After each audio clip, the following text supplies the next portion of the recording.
Alright, so I've been kind of avoiding this topic. This is going to be a Lolita vlog. I've been kind of avoiding this topic. And then something kind of came to my attention yesterday when I was at a meetup.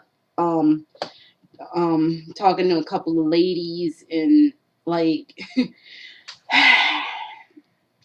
the topic of this discussion pretty much is reasons why people don't get into Lolita, don't are afraid of the Lolita community to a very large extent, and like reasons why people are like, well, it's really pretty, but I just can't. For these are usually the top reasons I hear. I'm too old, I'm too fat, I'm too whatever ethnicity.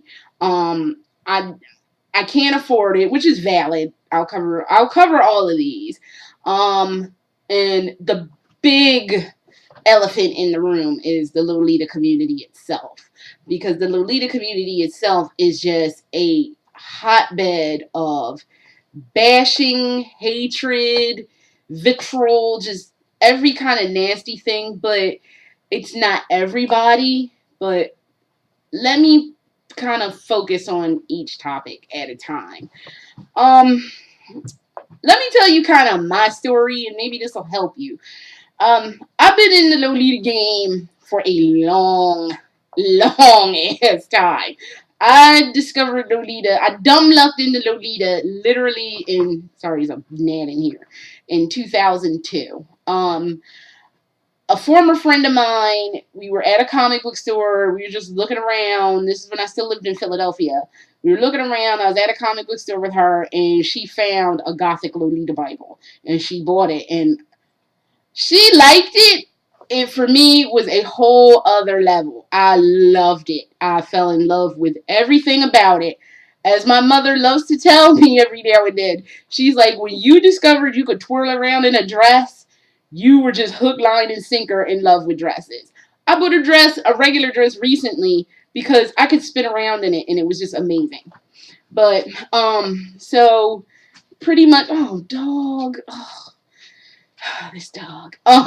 Pretty much I fell in love with Lolita and I was like, I need whatever this is, I need it in my life. So I like looked, I made my very first Lolita dress in 2003. And it was actually I guess you could call it a replica of an Angelic Pretty, because at the time, Angelic Pretty, nobody really heard of Angelic Pretty, and they were doing really like subdued prints and subdued looks. And I made this little blue and white dress. It was adorable. I still have it, and every now and then I still wear it because it is easy. It's an easy to wear dress, and it's super light and comfortable. So from 2002 to present, I have just been in love with the Lolita fashion. Now, let's just deal with the elephant in the room. I am not Caucasian. I am not thin. I am not young. Even though I don't have my glasses on today, I wear glasses. These are like things that worry people. Like, am I going to be considered an ETA? I fucking hate that term. And yes, there's going to be cursing in this. I fucking hate that term ETA. It's usually directed toward young girls who just discovered the fashion and like their look isn't together because they don't have the money or they don't know all the rules or whatever of the fashion. And I fucking hate that term because we all had to start somewhere. You didn't just shoot out one day and just get like a $300-400 AP dress. And if you did, more power to you. But if you didn't, most of us had to start from the bare bones, and we had to make a lot of mistakes to be able to get the look correct.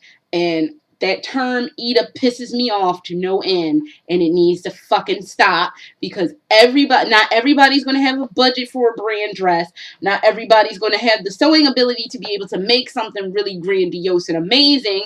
Not everybody is familiar with every Taobao or indie brand of Lolita, so you need to fucking knock it the fuck off. Point blank, period. Like, well, the Japanese, I don't give a shit what they do in Japan. Like, well, that's where the term originated. I I don't give a shit. So that term needs to fucking stop.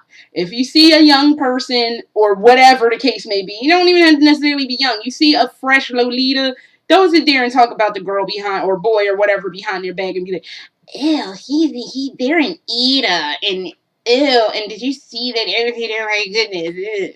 No, you do not have the right to judge or criticize. And if you see something and you want to actually legitimately help somebody, be like, hey, this was a good basis for something, but why don't we try this and like point them in a good direction? So that's the first thing that pisses me off. Secondly, I am not thin. I have never been thin. At my skinniest, I am a size 14. At my biggest, which is currently, and I have no problem in saying this, I'm a size 22. So any variant in between there is usually the sizes that I run. It is very difficult for me to find, like, quote unquote, brand dresses. I have an Innocent World dress from 2009 that I love because the shearing in that thing is hyper forgiving. So I wear that. I found my maximum with their lovely size. In my universe, they can do no wrong because they cater to women in my size category. So I can't hate on any and not that I hate on the other brands because they want to cater to the market that they have. Good for them. Cater to the market that you have. Do what you need to do for your profit margin. But in general, I'm going to go where I can fit into stuff. And just because you're a size 2, 12, 22, 32, you can wear Lolita. It's just a matter, it just gets harder the chubbier you get. You have to go a little away from mainstream brands to like stuff like My Maxi Mom, and then after that you kind of got to get into the custom category, which can be a little bit on the pricey side. And that's the other thing. Price is a factor. We all have a budget. Bill Gates has a fucking budget for the stuff that he does. I am certain of that. Just because you're rich doesn't mean you don't live on a budget. That's how you stay rich. Spending all your money as soon as you get it don't keep you rich very long. You just be gone and you be like, oh, my money's going away. So, no, that's not what makes people rich. Having a budget and living within your means makes you, one, smart and two, rich. So, but everybody on the planet has a budget. Some people have the budget to be able to afford an AP, Baby the Star Shine Bright, or Alice and the Pirates, or Metamorphose. This stuff is expensive.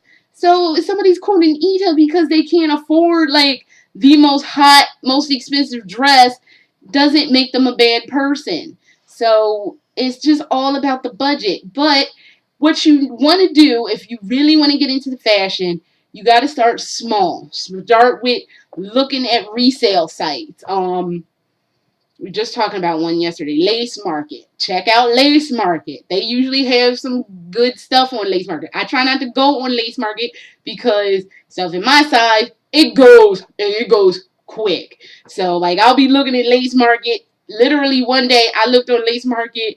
I had convinced myself to get this dress. The next day, junk was gone. It was out the door. So it's a little bit more tricky for me because of my size and because of my jugs. So it's not so much my tummy. Like I have a tummy, but it's mostly my jugs. That's the problem. But so check out Lace Market. Check your local Lolita community, which we'll get into that in a second. But check your local Lolita community. My Lolita community, we're intermittently having like consignment stuff pop up, and you can get stuff at a really good deal when you do stuff on consignment at your local Lolita community. Check your local community for swaps too, because you might have something that somebody wants, and even if you don't have something, like maybe you might dumb luck into some young lady or gentleman who likes to play video games, and maybe they'll be willing to swap for like a video game or something. So check out your local community swap meets, anime cons, they have swap meets. Just check your sources. You got to know where your sources are. But budget, yes, is a concern. So, and not everybody has $1 million like budget that they can be blowing stuff on. So, but I don't think that should be a deterrent to keeping people from being able to enjoy the fashion. Um, Price, size, gender doesn't matter. They have so-called brolitas, males who like to dress in Lolita and not the Prince OG style, like in dresses. There were two at my community meetup yesterday. Awesome, awesome, awesome. And I just commend anybody who does not conform to gender stereotypes and gender norms that they want to do that. Rock it for all it's worth.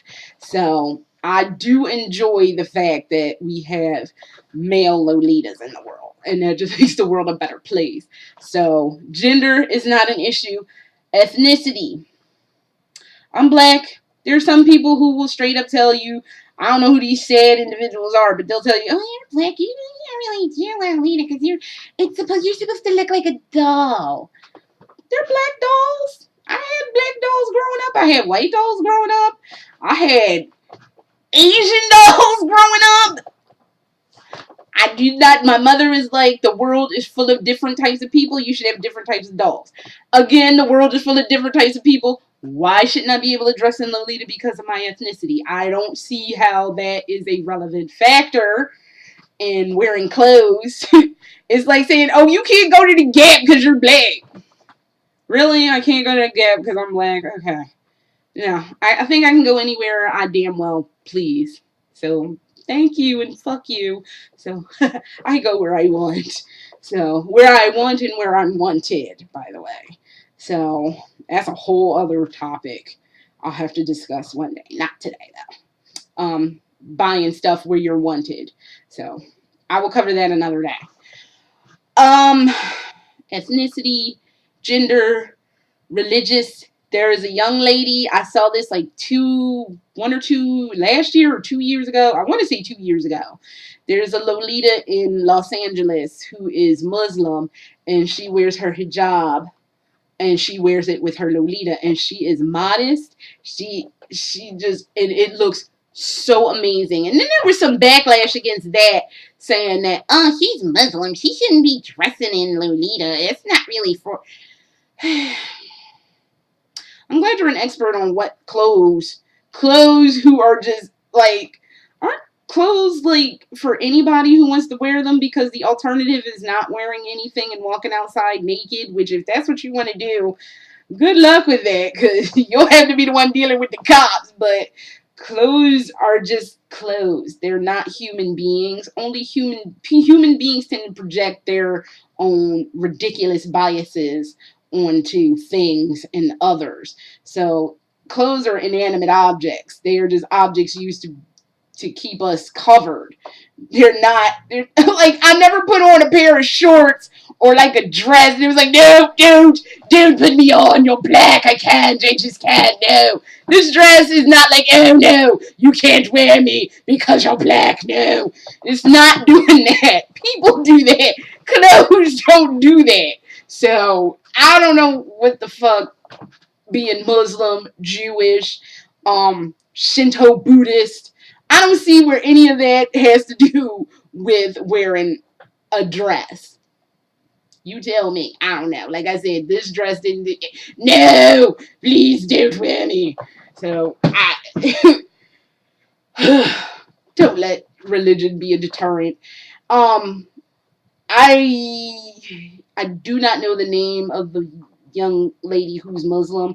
I'll try to put I'll try to find that again, that article, and put a description put a link in the description. But she was amazing, and I applaud her for doing stuff like that, because that takes courage. And as I said before, sometimes it takes a lot of courage to be a Lolita. It takes a lot to put yourself out there. Okay. Sometimes it takes a lot to put yourself out there, and it's just like hard, which brings me to the large elephant in the room: the Lolita community as a whole. Now, I'm spoiled. My local Lolita community is probably the nicest group of people you will ever find on the planet. So I got really, really lucky. I am with the Central Florida Lolita Society or Gothic Lolita Society. I can't remember. Facebook made everybody change Lolita because it had like pedophile connotations. But briefly, the Lolita fashion has nothing to do with that stupid damn book, nor does it have to do with pedophilia. Those are just objects out there by themselves. The Lolita fashion is based in Victorian children's clothes.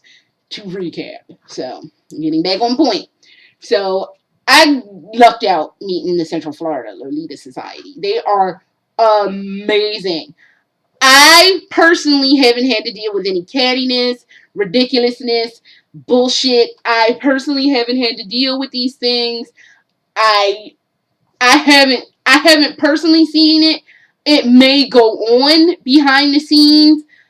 For me, I go to my meetups, I talk to people, I hang out, I chill, I go home, and then I regroup for the next one. I don't get super deep in the community. I don't post on Facebook for the community daily. It's just something for me that's kind of like an enhancement of something that already makes me happy. And I recently told somebody this because they were like, I think I'm going to leave all my Lolita communities. And I was like, if you feel like you need to leave all your communities because they're not making you happy, community is something that's supposed to add to a happy feeling you already have. If it's detracting from that happy feeling that you already have, remove yourself from the community. There is no harm in walking around wearing Lolita just to go to a grocery store, a pharmacy, put gas in your car. There's nothing wrong with being a solo Lolita. There's nothing wrong with it at all. If the community part is not making you happy, don't do it. So that was what I said. That goes for anybody because sometimes the Lolita community can be rough. CGL, behind the bows, we've all heard these terms. We're all familiar with them. Even I have been posted to them. And quite honestly, I'm going to be 100% honest. Yes, it hurts. It sucks to see you being bashed after you took the time and the courage to go out looking pretty much completely different from everybody else until you get to your meetup. That takes a lot of brass balls, in my opinion. So for some asshole that you don't know from a can of paint who's pretty much being a pussy and hiding behind a computer screen, Shayla, what are you doing? You interrupted me mid-rant. Being a pussy and hiding behind a computer screen, taking photos of you just to post it to talk shit about you, really tell them to fuck off. Because honestly, they ain't shit to you. Really, if you're going to take that much time to admire me and tell me how, and like, even though you're so-called bashing me, you must secretly want to be me because you're spending a lot of fucking time trying to bring me down. I don't need anybody to bring me down. I hate to admit this, but I'm probably the most abusive person to myself. I don't need any extra help, thank you. And quite frankly, I don't want the help. You don't like the way I look, don't fucking look at me. How about that shit? You don't like how I'm dressed? Again, nobody's asking you to put your eyeballs in my damn direction. So fuck off, thank you. Have a nice day. Eat shit and die. Okay, bye. So honestly, I know it's hard. It's already hard enough to be different. Period. I had this whole discussion with my stepson before school because he likes Elvis Presley out of the blue. And like he's wearing his hair in a pompadour. When we went on our family vacation, his hair is in a pompadour. He's constantly in the mirror trying to get the Elvis look. And he asked me what I thought. And if not for anything, I am honest. I can't really lie when it's something I'm kind of like, I don't really like it. I'm not going to give you a bland pleasantry. I'm going to give you the truth. And I was like, look, it's not a style that I necessarily gravitate to or like or even agree with. However, I straight up asked him, do you like this style? He's like, yes. And he was like, are you comfortable wearing this style out in public? And he said to me, yes. And I was like, okay, So it doesn't matter how I feel about it. You like it, you rock it. Especially when you go to school, because especially when you're young, you got to deal with other young people, and other young people think other people in general are assholes and judgmental. So it's difficult to balance wanting to be who you are and the person that you like with trying to conform to society's norms. Do not conform. If it's something that you love, just fucking do it. Outside of murdering and raping and robbing people, if it's something that you love and it's not harming or torturing anybody, just fucking do it. The same thing goes with Lolita. It doesn't matter if they post you hourly to Behind the Bows. Yes, it does hurt a little bit. But you know what? At a point, you gotta say, you know what? Fuck it. You got time to spend on me? Good. That means I have built a nest in your ridiculous little mind, and you must at some point want to be me. That's what the problem is. You want to be me, but you cannot. Because you're a moron. So, I just get, I get so sick of hearing, I'm not good enough, I'm not fit enough, I'm not pretty enough, I wear glasses, I'm a guy. Well, actually, it's not so much I'm a guy. I've never heard that. But I'm not pretty enough, I'm not thin enough, I'm too tall, I'm too short, I'm too fat, I'm too whatever. Do it! Because life is too short to be worried about strangers doing stupid shit. They are the cowards, not you. You took the time to want to go out there and put yourself out there. You are brave. They are not. So, that's all I have time for. Well, I have time for more stuff, but this topic just drains me. And it really, it breaks my heart because, honestly, there's no reason not to. I can understand there's, like, not being able to financially. Really, what I say for the financial piece of it is save up to buy that dream dress. Honestly, just save up to buy whatever dream dress it is. I don't care what it is. Save up to buy your dream outfit. But the rest of it, age, gender, religious connotations, sexuality, ethnicity, none of that matters. They are clothes. They are inanimate objects for you to wear. Nothing else should stop you. So, that's all I have. Later.